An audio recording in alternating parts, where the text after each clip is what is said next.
I'm thrilled to introduce Kevin to you this morning. Kevin and I have been friends for a long time. Come on up. Okay. We're going to spend some time and we're going to talk to Kevin just to learn a little bit more about him because I think it's really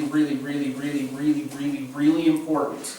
It's kind of important for you guys to hear his heart as he leads us in worship, because it's really easy to walk into a place like this and be like, oh, those are nice songs, and kind of you're thinking about something else. You're not connecting with the words on the screens in your heart, and God deserves way more than that. But also, Kevin is stepping into a position where he's going to help us become better at connecting to God through worship. And so, no, I am. Yeah.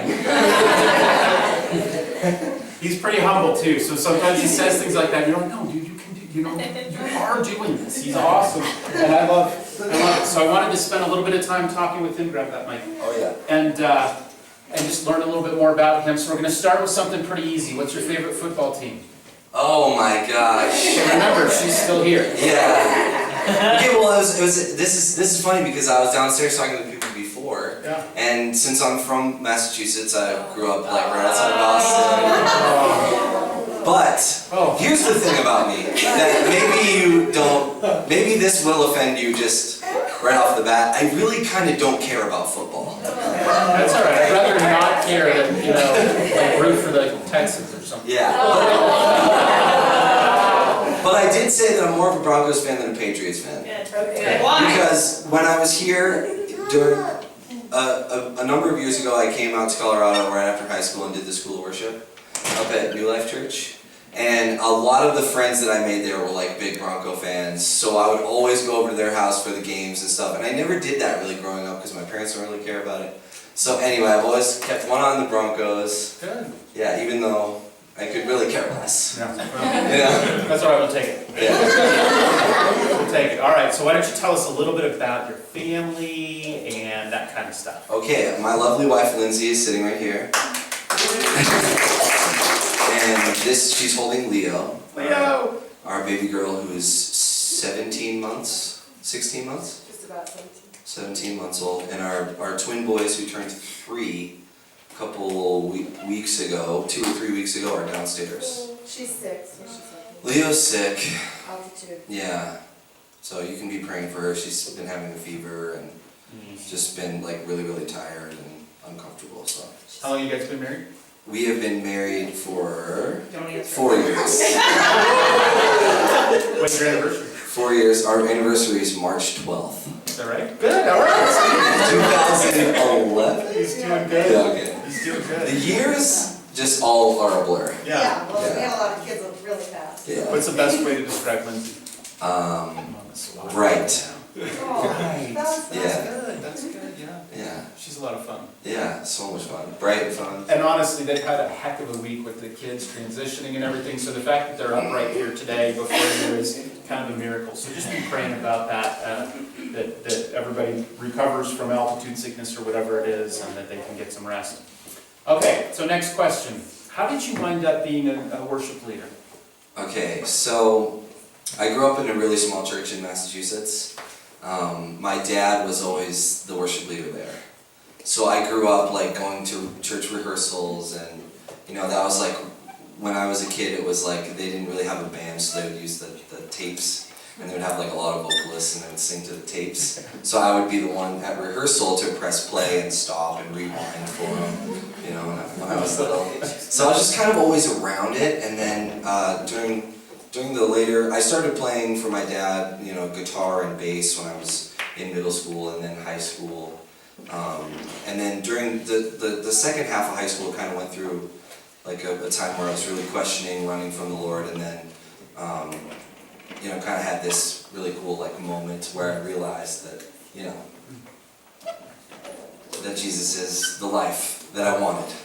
And so shortly after I kind of made that decision, I decided to go into worship stuff. So I looked into like different schools, and I didn't really feel like I was ready for college. I had struggled a lot in high school, and so I kind of decided to do like a church internship worship thing, and found one out here in Colorado. I'd never been here before. I didn't know anything about Colorado Springs or anything like that, and just decided to kind of move out here and do the school of worship. So that was in 2007, 2008 was the year I did the school. And it's a year-long program where you take, music theory and like intro to theology and some other things, but then mainly what you do is just like play music with 40 other like young people who are passionate about God, who are passionate about worship. And I learned more in that 10 months than I've learned since about worship music. And just like the nuts and bolts of it, how to do it, and all that. So then after that, I kind of bounced around a lot. I moved back and forth from Boston to Minnesota. Lindsay and I got married. And I kind of took a break for a while from leading worship, and then after the boys were born, a really good friend of ours asked me to kind of help with their church in Minnesota. And it was just sort of this thing that I couldn't let go of. And I had Lindsay's mom got sick and passed away before that. And she asked me to lead worship she had like a benefit where people could come and just celebrate her. And so that was kind of the moment where I realized that I could probably do this again, and felt the Lord kind of pulling me back to it. And then just shortly after that, my friend asked me to help out with her church in Minneapolis, and so that was kind of the second starting gun.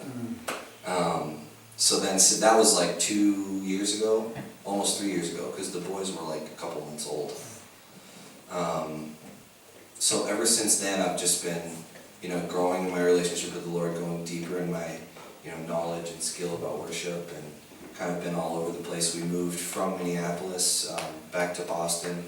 And I got a job, part-time. I had a full-time job working with adults with disabilities at a day program doing music therapy, and then I had a part-time job at a big church at one of the campuses, and then Graham started talking to me about coming out here, and so you guys know I came out here, and I just had such a great experience, and we've always talked about coming back to Colorado. And just really felt like God was changing me, not only in my desire to kind of build something, something new and something exciting, but also just calling me deeper into a ministry lifestyle.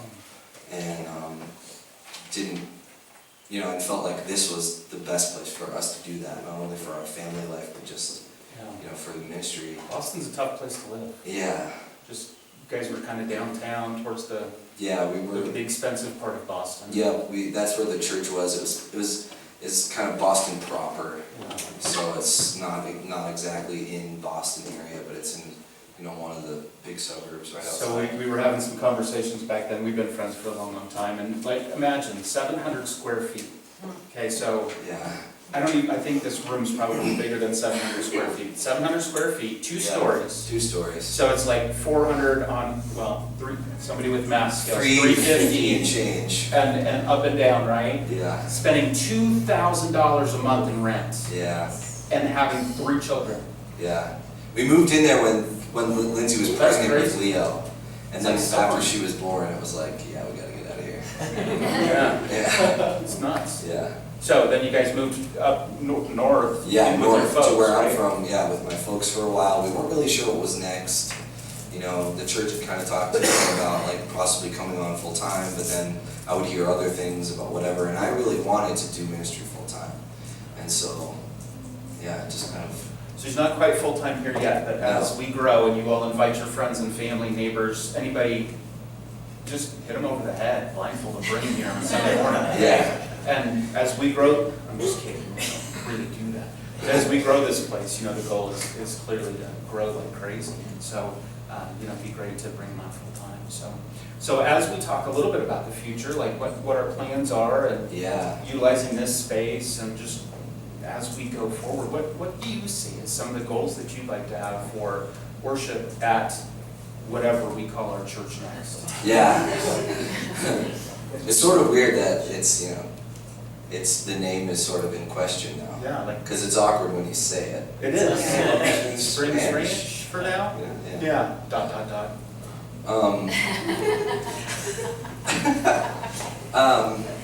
This is kind of a tough question, Graham. Yeah, I know.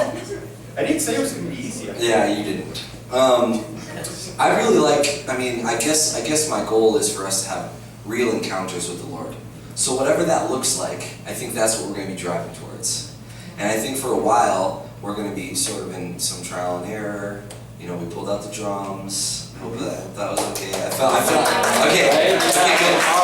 I felt like we were playing really well. You did a great job. Yeah, yeah, so we're gonna try to be kind of finding our way here as we go. And yes, it is a little scary, but it's also really fun and exciting. And so I think that we're gonna try to sing songs that are old and new, and try to figure out where we fit. And through all of it, we're gonna try to lift the Lord up. We're gonna just sing the praises of the Lord. And I think that, you know, a lot of times worship music helps us to express things that we maybe wouldn't say, you know, or feel things that you maybe would keep inside. So I think that helps kind of people kind of, you know, worship God in a different way than they normally would. So I didn't tell you I was gonna ask you this, sorry, but it just came to my mind, like what, and I did prep him a little bit for these questions so he wasn't completely flapping out here in the wind. But what would you say to somebody that might have a hard time expressing themselves through worship, or worried that they might not be a great singer, or somebody that's not musical at all? Maybe it's somebody that can't clap and sing on a stage. I would say that none of that stuff matters. I would say that, you know, it's not about your skill level or how good you are. It's about the heart that you bring to it. And I think that, you know, we're all gonna help each other when it comes to, you know, worship, and we're gonna back each other up. You know. I don't know that I could back you up though, because like I think you could. playing the guitar the way that you do and all that. What do you guys think? Yeah, probably. I think you could. You know, I recently there's a movie on Netflix about Rich Mullins. Yeah. Rich Mullins, you know, oh God is an awesome God. He wrote that song. So yeah, that's your favorite song. Yeah. And in that, it's sort of like it's kind of like a documentary of his life, but it's anyway. And he would just let anyone come up to play, you know, and just kind of say stuff like, Jesus doesn't care, you know. So I kind of have adopted that recently, you know, like as long as we're singing and as long as we're, you know, as long as we're unified, then it's going up. All right. You know? Yeah. So it doesn't matter what it sounds like, really. I mean, yes, we're going to strive to be good. Yeah. Means that you'll do that and I'll do what I do. Yeah. Yeah. Okay. So how was that? I thought that was great. Okay. Yeah. All right, so we're just going to pass the mic around. No, Does anyone else want to field one of these? I'm not going to do that at all. All right, so thanks for giving us a little bit of insight. Kevin's going to be around here a lot, so it's kind of cool to see if you guys have any questions.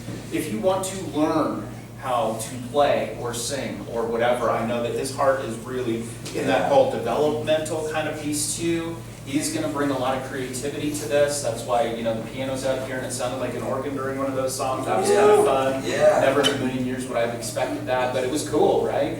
And just all kinds of great and fun things. And so I've got one final question for him that's going to kind of help our next part of the discussion that we have, is how has God shown you favor in your life recently? Oh man, I'm experiencing so much of the Lord's favor. Just, we got here safely, and yes, one of our children is sick, but she's doing really well and slept for a good portion of the night last night. We are so overjoyed to be here and to kind of get going and get to know people and just be a part of everybody's life. And so I think that just the fact that we were able to relocate in such a, just like that, you know, just all of that is just the Lord's favor, and we're just experiencing all of it. We're going to be staying with a family from Springs Ranch until we kind of get on our feet, so that's another way. You know, we're just, it's all about the Lord's favor in our life right now. So cool. You know? Yeah, and so I think for us, it's more of like we just have to keep reminding ourselves of like why we're here. Yes, this is God's favor. Yeah. You know. It's awesome. Yeah. All right. Thank you. Okay. All right.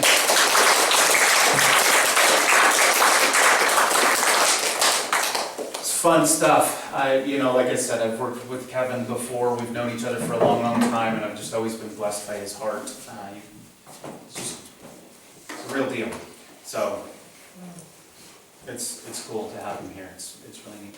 We had talked about working together for a long time. How cool would it be? And so this is God's favor in this church's life, in my life. You love to work with people that you love. It makes the job a whole lot easier and more fun. And he shows up, and we had a conversation while he's driving out here, and we talked specifically about, okay, look, we need to pace ourselves, because I know us well enough to know that if we don't, we're going to be working nonstop. And so yesterday, we had this entire room pulled apart and disassembled so that we could string wires and everything, and Trish comes out and she's like, so how's that pacing yourself working out? I'm drilling holes and stuff. I mean, it was crazy, but really God is shining on us right now. I mean, look, he's set us up in this beautiful place. Right in the middle of his creation, he's putting the right people in places for the right things, and it's just really, really neat to be a part of. So I have asked you all to respond. A few weeks ago, we started, our series in Genesis, looking at the life of Joseph. And one of the things that we noticed about Joseph was the guy was faithful to God no matter what was going on in his life, through the good times, the bad times, the persecution, the trials, the temptations even, just all of it. He waited a long, long time to see God's blessings on him come to fruition, the ones that he told him was going to happen earlier on. And so we've been looking at Joseph's faithfulness, and I want to encourage you guys to be faithful, but I also ask you to take a minute and kind of think about the concept of God's favor in our life, because throughout the story of Joseph, we see that God allowed Joseph to have favor with others, but he also showed Joseph great, great favor. And not like, here, you scratch my back so I can scratch yours, like incredible blessing. God's pouring out his goodness just because. Joseph didn't really deserve any of it. I mean, when we pick up the story of Joseph, he's a snotty 17-year-old kid, super arrogant. It's a tattletale. Anybody familiar with tattletales in your family? I mean, you kind of have seen it happen, right? I'm looking at the kids that are in the room with us this morning, because you're pointing one out right there. Like, that right there is the tattletale in our family. She just loves you so much, she's trying to keep you in line. She doesn't want to keep you. Probably not. There's probably other things going on there. But that's the point, right? Like Joseph isn't this guy that deserves God's favor. He's just a guy. Just like we don't deserve God's favor, but because of God's goodness, because of God's character, not because of our character, because of God's willingness to meet us in the middle of our messes and say, I love you so much. Let me help you. That's why. Not because you deserve it, not because you've earned it, not because of anything other than God's goodness does he show favor. And so we started this favor thing that we're building up through fall, where we've got these little jars. I don't know, mine's over there behind the drums. I'm not going to get it. That would be clumsy of me, I promise you. Then Luke would be like, where are my drums? They're scattered all over the place. So just imagine this little mason jar that we were taking some time to fill with sayings of God is showing me favor by. We're also filling it with money, and I have to tell you, I had an incredible meeting this week. We're praying during this favor thing for God to show us ways that we can be involved in our community to show his favor to others, because out of God's favor we show favor to others. That's kind of the deal. And he's starting to connect some dots, I think, and so it's really exciting to see. You'll learn more about that later, but just trust that God is at work. So we're going to continue to pray that God shows up and tells us where to invest the favor that he's shown us into other people's lives. And during this time, you're also supposed to be, I don't know how many of you are, but you're supposed to be writing down ways that God has shown you favor and putting it in the jar. So that when I call you or email you or whatever and say, hey guys, I'd love to hear about your favor, you can respond and say, these are the ways that God's showing up. Because I think it's a whole lot easier to show favor to other people when you see how favored you are. Right? When you've got extra, it's easy to give. It's a lot harder when you don't see it. And I'm telling you folks, God is blessing the socks right off of you. And sometimes we walk around and go, I don't see it. And Joseph saw it. Didn't matter where he was, but he saw God's favor, and so we're using that as a model. So I did ask you, go ahead and send me some information about how God is showing you favor. And these are some of the responses that I picked up on throughout this, okay? So God is showing me favor by surrounding me with people that love me. Let's go back to that one just for a second. How many of you like to be surrounded by people that can't stand you? Right? No. It's like a Bronco fan at the Raiders Stadium. It's just no fun, right? Cowboy fans among all these Broncos. Shut up, Ray. Just kidding. I'm just kidding. We love all the Cowboys fans in the room, so we're not judgmental church here. How many of you have been in a room where people are ambivalent to you? They could care less whether you're there or not. That happens a lot, doesn't it? But here's the thing, being surrounded by people that love you is exactly the image that God wants us to see of heaven and of Him. He's in community all the time, the Father, the Son, the Holy Spirit, all three in one. He doesn't know what it means to be around somebody that doesn't love Him as He's in heaven right now. But He knows what it means to be hated by people when He came to earth and walked among us as one of us. He knows. And then He says, folks, I want you to love one another. The fact that we can build a church here together where we love people no matter what they look like when they walk in the front door, no matter what their baggage is, no matter what their past is, no matter what they're dealing with currently in their life, that is a huge thing. It's kudos to you. And that's how we show people favor, by loving them. Remember the word hospitality that we talked about months and months ago is the love of strangers, kind of two words put together in Greek, and it comes out as hospitality for now, welcoming people as if they already belong. And that's what y'all do. And having people around us that love you, really, truly knowing you. It's incredibly frightening, but it's important. Because the truth is, every one of us struggles with something. The truth is, none of us is perfect. And the truth is that if you don't show me love in my imperfection, I don't feel surrounded by people that love me. But we're doing that here. Next slide. God has shown us favor by building a house that we're able to share with others.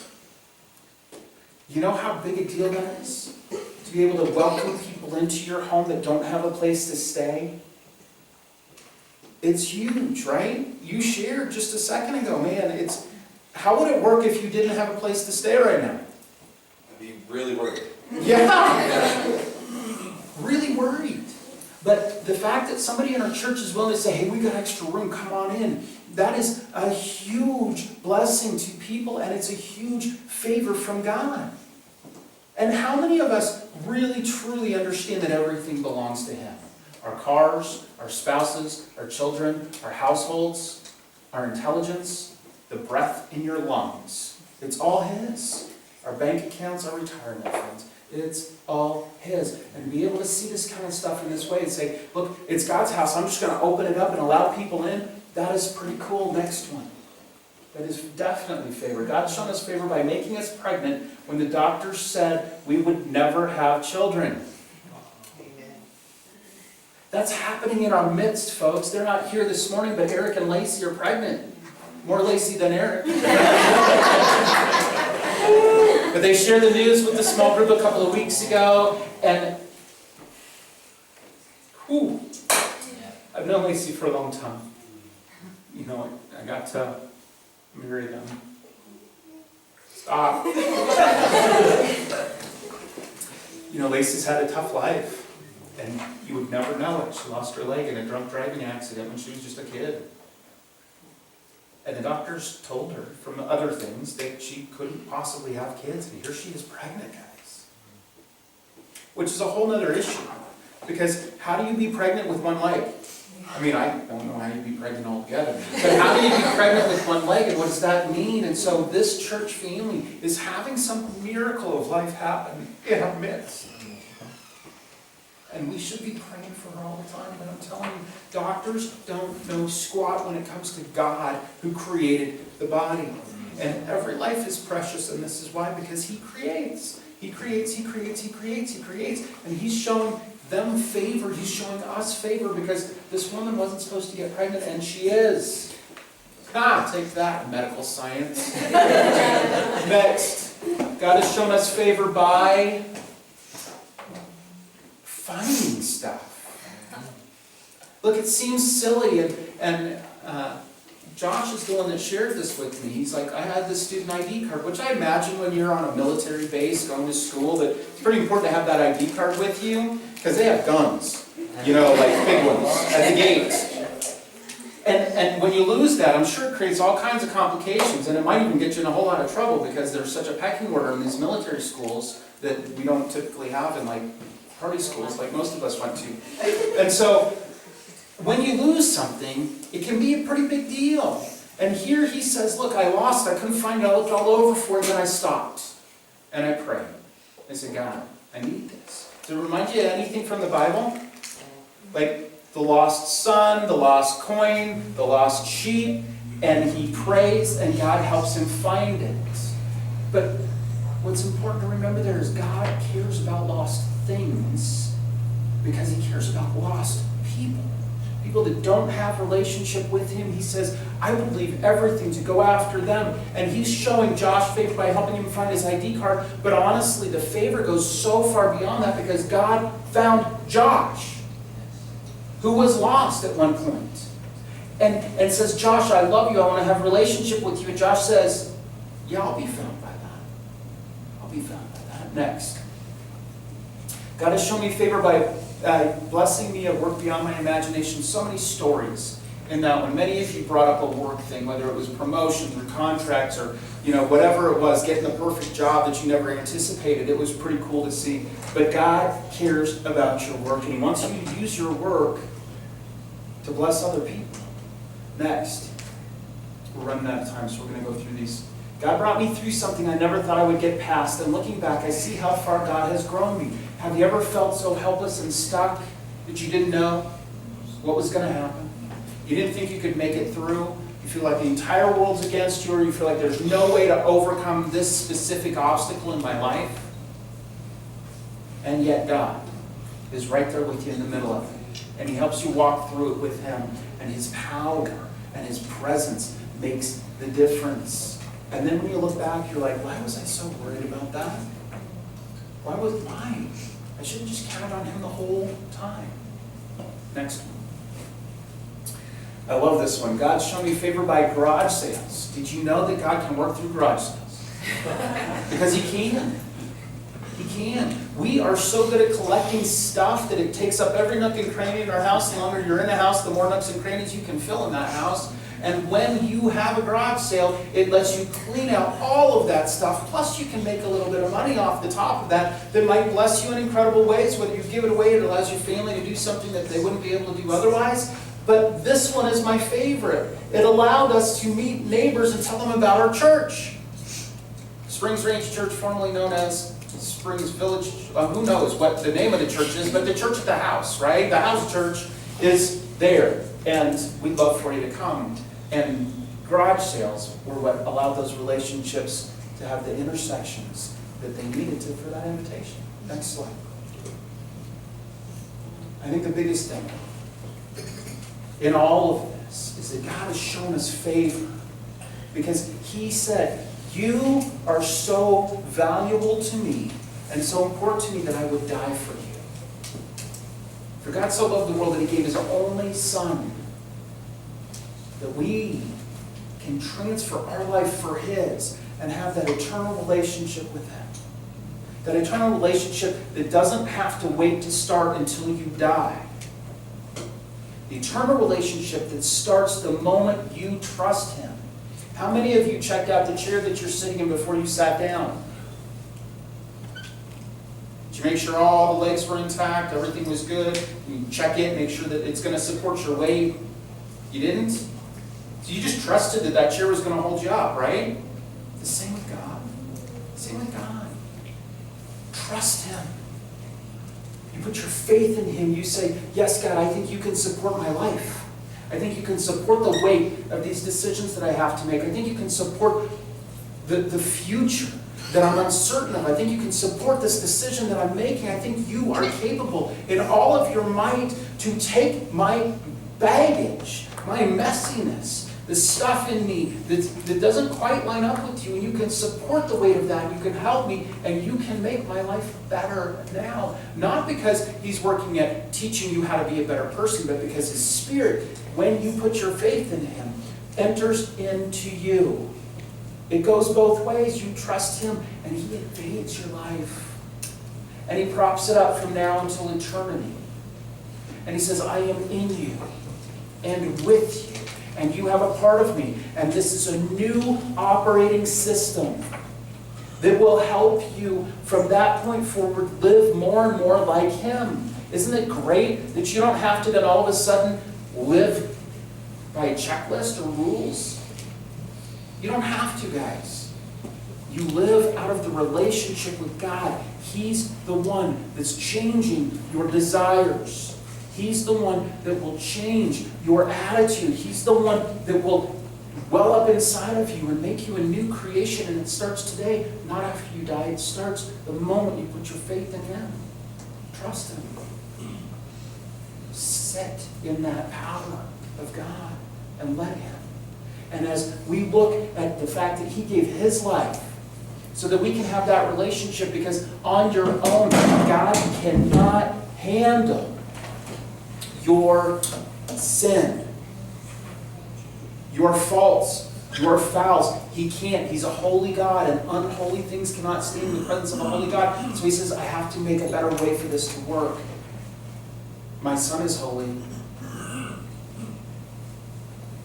My Son is holy. He can stand in my presence.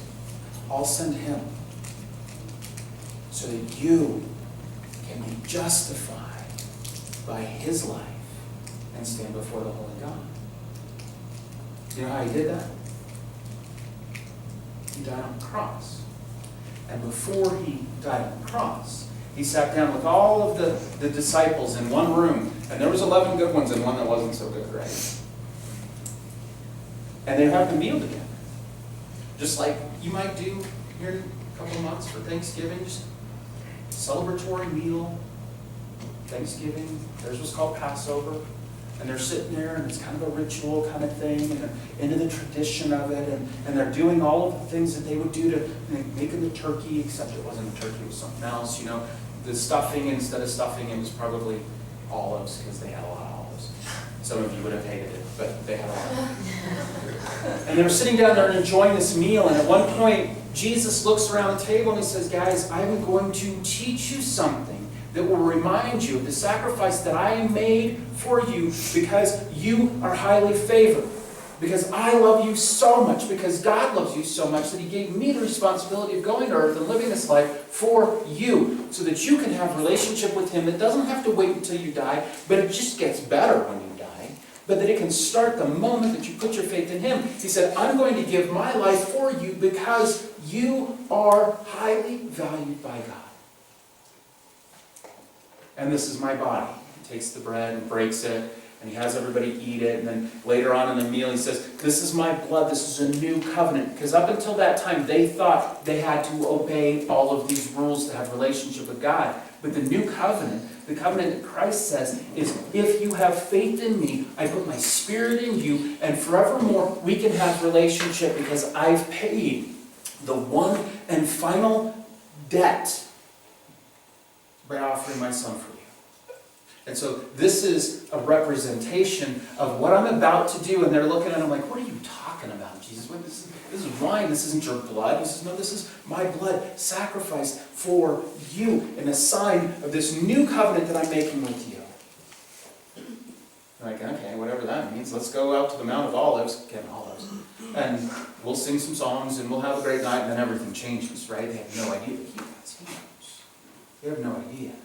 So here in a second, we as a church family are going to celebrate communion and take communion again. And Jesus said, I want you guys to do this in remembrance of me. Not in the mourning, sad, oh, he's died kind of way, but in the resurrected kind of way, in the way that says he has overcome all of this stuff. He is overcome by his power, by his blood. He has shown us what he's capable of doing because he loves us so much. He's willing to take sin out of the equation so that we can have a relationship with God. He says, I'm doing all of that for you.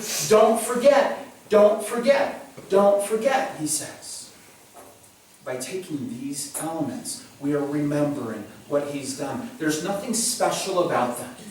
They don't come alive. There's no crazy kind of mystical kind of thing. It's bread and it's grape juice because we don't do wine here. Have you ever had, I did that by accident, went through the wrong line once and got the real stuff. It was a surprise. I was not expecting it at all. I mean, it was kind of cool, but I was like, wow, that was real. And the church was like, dummy, you're supposed to go through that. I didn't know that. It still counted as, remember it. So we're going to do that here in a second. And we do it with grape juice, and we do it, but because we're remembering, and because we're looking forward to what he's going to do in the future, and because we are appreciating what he's done for us now, we're going to take some time with him, and we're going to pray about it. And we're going to ask God to search our hearts and test us and see if there's anything anxious or offensive in us that he needs to work with. Is there anything that you're doubting him about?